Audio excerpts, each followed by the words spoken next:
여러분, IMF 그러니까 국제통화기금이 또 경고하고 나섰습니다.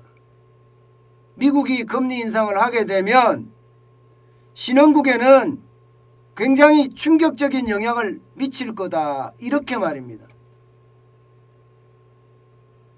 이 말은요, 결국 말입니다, 미국의 빠른 금리 인상 그리고 조기 금리 인상이 신흥국 시장에 굉장히 영향을 많이 미치지 않겠느냐 하는 섬뜩한 경고라고 저는 봐야 돼요.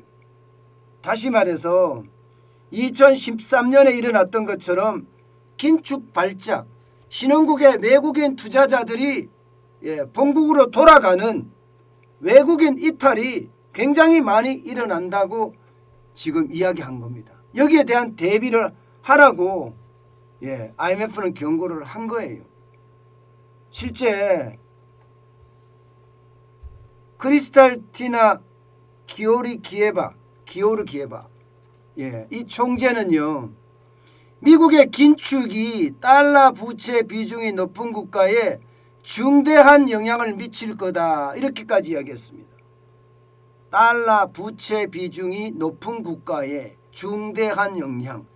이게 여러분, 기오르기에바 총재가 중대한 영향이라고 이렇게 표현을 했는데요, 이것은 굉장히 강한 표현이에요. 중대한 영향이란 말은 2013년에 긴축 발작이 일어나서 외국인들이 이탈해서 본국으로 돌아가는 그런 정도의 영향이라고 해석해도 무방합니다. 그만큼 말입니다, 미국의 금리 인상이 신흥국에, 특히 취약한 일부 국가에는요, 찬물을 끼얹을 수밖에 없다는 이야기예요. 그러면서 말입니다, 달러 채권에 대한 만기 연장을 할 수 있으면 빨리 움직여라, 이렇게 이야기합니다. 빨리 움직여라. 달러 채권에 대한 연장을 빨리 움직여야지 그게 되지. 늦게 움직이면 결국 통화 불일치가 일어나게 되고, 통화 불일치가 일어나게 되면 긴축 발작이라는 무시무시한 외국인 이탈이 일어날 수 있다는 이야기예요. 여러분, 지금 그 어느 때보다 사실 IMF가 이야기한 게 거의 맞아 들어가고 있습니다. 미국은 당초에 말입니다, 금리 인상을 올해 3차례 정도 할 거다. FOMC 위원 중에 말입니다, 10명이 올해 한 3차례 정도 하자, 이렇게 쉽게 말하면 공감대가 형성이 됐습니다. 그런데 시장에서는 생각이 다르죠. 3차례가 아니라 많으면 4차례, 그보다 더 많으면 6차례나 7차례도 올해 금리 인상을 한다는 얘기가 나와요. 제이미 다이먼인가요? JP 모간 체이스 회장, 이분은 6번에서 7번까지도 이야기를 하고 있습니다.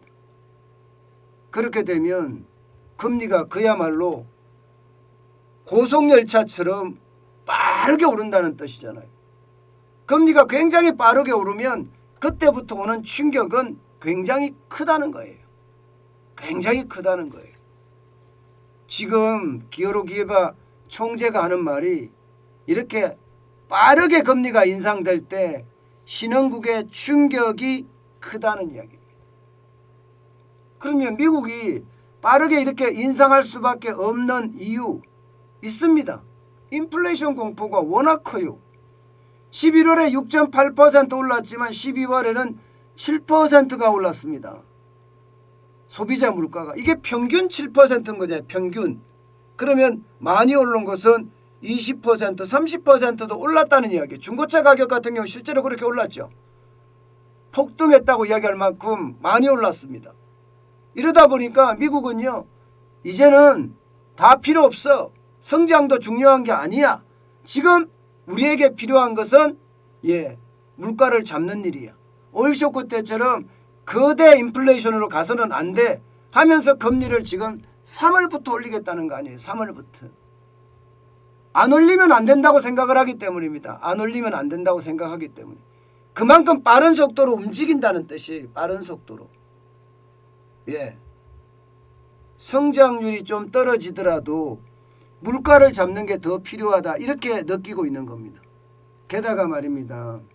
앞서 제가 말씀드렸던 것처럼 팬데믹 공포가 다 커집니다. 오미크론에 대한 치명률은 낮다고 이야기하지만 전 세계가 오미크론 환자가 한꺼번에 너무 폭증하는 것에 지금 위험이 있다 이렇게 생각을 합니다. 치명률이 낮고 위중증 환자로 가는 비율이 낮지만 중요한 것은요. 심리에 충격을 줘서 실제 소비로 이어지지 않을 수도 있다는 거예요. 소비로 이어지지 않으면 제조업이 서서히 망하겠죠. 실제 미국에서도 보면 그런 사태가 하나씩 일어나고 있습니다. 제조업이 점점 약화되고 있어요. 오미크론의 충격으로 읽히는 부분이거든요. 그만큼 말입니다. 팬데믹까지 와 있습니다. 그러니까 IMF 총재인 기어로 기에바 총재가 이야기한 것이 어느 정도까지 지금 계속 설득력이 있다는 뜻이 됩니다. 거기에다가 여러분 부채가 엄청나게 많습니다. 부채가. 바로 이 부분에서요. 한국도 긴축 발작이 난다 하는 것을 설명할 수 있는 부분이기도 합니다. 물론 우리도 물가가 많이 오르고 오미크론의 대확산이 지금 현재 되고 있는 상태잖아요. 이런 상태에서 가장 심각하게 느끼는 것은 전 세계 부채가 많다는 거예요.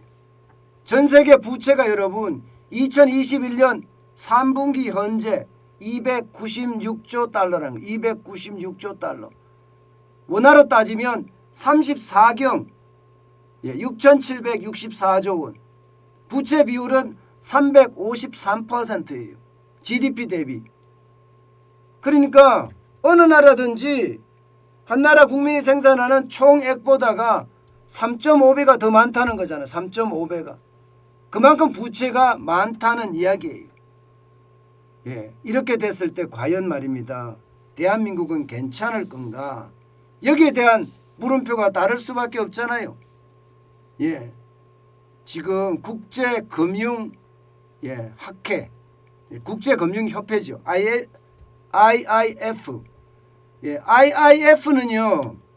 지금 세계 부채에 대한 어떤 충격을 이야기했는데 그중에서 4개 국가를 딱 집었습니다. 4개 국가를 딱 집어서 이야기를 했는데 첫 번째가 중국입니다. 중국의 부채 증가 속도가 다른 나라보다 훨씬 빠른 걸로 나타났다. 2분기에 지금 2조 3천억 달러가 증가해서 55조 달러가 됐다. 비금융 부분에서 40%를 차지하고 있다. 그러면 제조가 소비가 제대로 일어나지 않는다면 이게 부채에 대한 폭발로 이어질 수 있다. 이렇게 이야기하고 있습니다. 여기에다가 신흥시장에 대한 부채에 대한 문제 2분기 기준으로요. 36조 달러로 늘어나서 사상 최고치라고 합니다. 바로 이 부분에서 브라질, 대한민국, 러시아가 포함이 되어 있습니다. 브라질과 대한민국, 러시아가 포함이 되어 있다는 거예요. 정부 차입이 쉽게 말하면 폭증한 나라들의 순서입니다. 자, 이렇게 됐을 때 중국, 브라질, 한국, 러시아는 지금 신흥시장으로 분류를 할 수 있는 거죠. 그렇다면 여러분 기어로 기에바 지금 총재가 이야기한 거 그것은 어찌 보면 말입니다.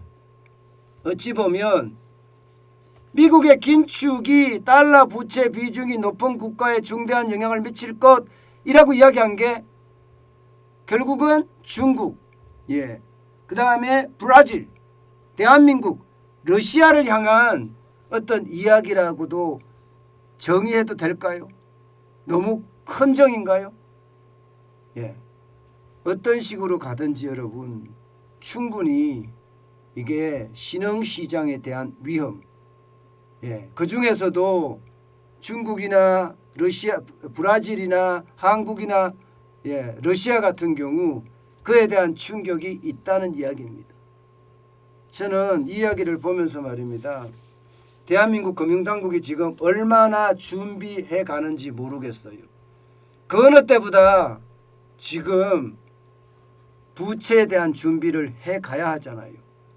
문제는 대통령 후보자들이 돈 뿌리자 안달이 났습니다.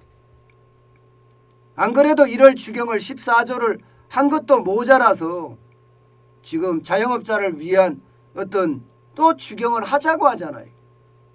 이재명 더불어민주당 후보도 뭐 50조 추경하자, 35조 추경하자, 뭐 이렇게 이야기하고 있고요. 윤석열 국민의힘 후보도 35조 추경을 하자고 이야기하잖아요. 저는 이렇게 돈을 뿌리는 게 능사가 아닙니다. 저는 시장을 굉장히 면밀히 들여다 봐야 된다고 생각합니다. 미국이 진짜 빠르게 금리를 인상했을 때 우리가 거기에 대응할 힘이 있는지 제가 봐서는 없을 것으로 보이거든요. 왜냐하면요. 재정도 재정이지만 내수가 깨졌잖아요. 여기에 수출까지 깨지는 모양새거든요. 수출도 지금 적자 행진을 이어간단 말입니다. 과연 이렇게 됐을 때 우리 경제 괜찮을까요?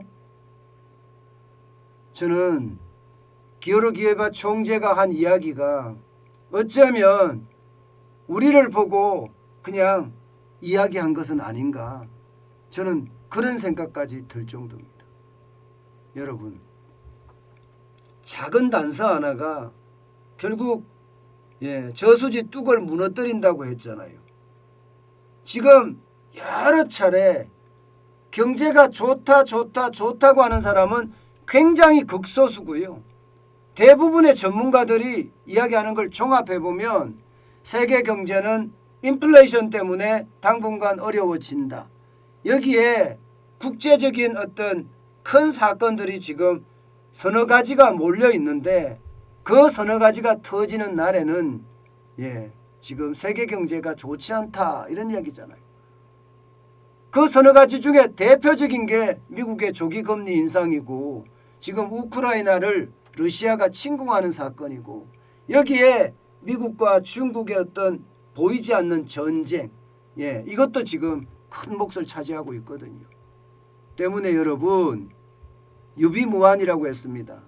미리미리 조금씩 준비를 해가면 그 아픈 상황 그 위기 상황을 극복할 수 있지만 아무 준비 없이 맞으면요 거기에 대한 충격은 굉장히 클 거예요. 여러분 정관진 TV에서는 여러 차례 긴축 발작에 대한 대비를 하자 이런 말씀을 드려왔습니다. 그 어느 것보다 긴축 발작에 대한 대비 중요하리라고 생각을 합니다.